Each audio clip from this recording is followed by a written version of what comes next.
All right, workflow tips number 2. We're going to take a look at some property list stuff. And obviously, you're looking at a property list right now. This is one of the starter kits, the role-playing games kit. And you can see everything's all kind of divided up by, here levels, grassland, and all these other little dictionaries within here to kind of define properties, items, everything like that. And you can see that a property list can kind of get built up pretty quick, for the kits, you don't ever have to go through here and deal with any of the code or anything like that. So that's kind of the nice thing. You do have to kind of, learn what's up with the property list, but, usually these things are pretty simple, but still, even there, you're going to find that it's going to be helpful to kind of learn how to best navigate the property list itself. Okay, so one thing I've done here is I've kind of opened up a lot of these things, right? So let's just kind of go through here after contact, delete from level settings, stuff like that, right? And you do this enough times, you've kind of made a big mess of things. But you'll notice too that if you fold this up and then you unfold it, the mess is still there, right?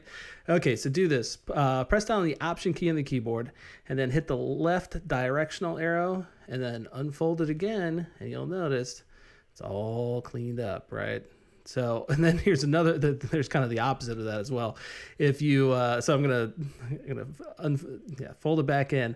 Now hold down Option and then press the right arrow, and you'll see everything gets unfolded. So, let's clean that back up again. All right, so it's all about the Option key on that one. Another cool thing you can do is navigate back and forth between your code and your property list. Now, again, for my starter kits here, you should really never have to deal with the code, but if you're programming and you're rigging everything up as you kind of should, with your data via property list file, you'll find that you go back and forth a lot, right? And then it's just you're kind of going into your code here, then you got to mouse over here to this. Well, you've got a back arrow, okay? So you can actually hit back and forward like this to go between not only files themselves, but also just like kind of sections of code too. So we go down here, do something or other, then we press back. Well, in that case, it didn't do it, but you'll see. At times it works great. And then you can also add on to that a little hotkey. So, for example, all we're doing here is we're just going back. So if you need to find the hotkey for that, there it is. It's right there. So that is Control, Command, and then again the directional arrow. So you can see I'm going back and forth, and I don't have to do anything with the mouse. Okay, property list wise, another thing I'll do a lot of times is use Sublime or just any other text editor. And let me just bring it open over here. This is the free text editor, which I did actually pay for at one point, but it doesn't believe that. So it might pop up a message that says, hey, pay for me. All right, so let's go find the property list in the Finder. So I'm going to go over to Show in Finder, and okay, that's a big old mess. Let's open that thing up. All right, so this is what a property list kind of really looks like underneath the hood. And sometimes what you'll have to do, or you don't have to do this, but if you just kind of want to make a bunch of changes at once, let's say, for example, somewhere in here you want to change every axe to pickaxe or something like that, right? And you might have that in here 30 different times. Well, yeah, you can actually go and do a find and replace through here as well. And that would be Option Command F and do a replacement string.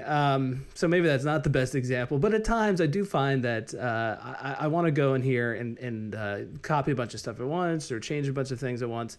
And it just makes more sense to actually do this by picking out the dictionaries themselves and then copying them into a different file and then renaming them. So for example, I could go and copy this, make a new file, and maybe this is more for image sequences that I do this, but let's see. Yeah, so then you just basically make whatever change you're going to do over here, copy it again, and then the real tricky part is just being sure that you kind of put this back where it should be.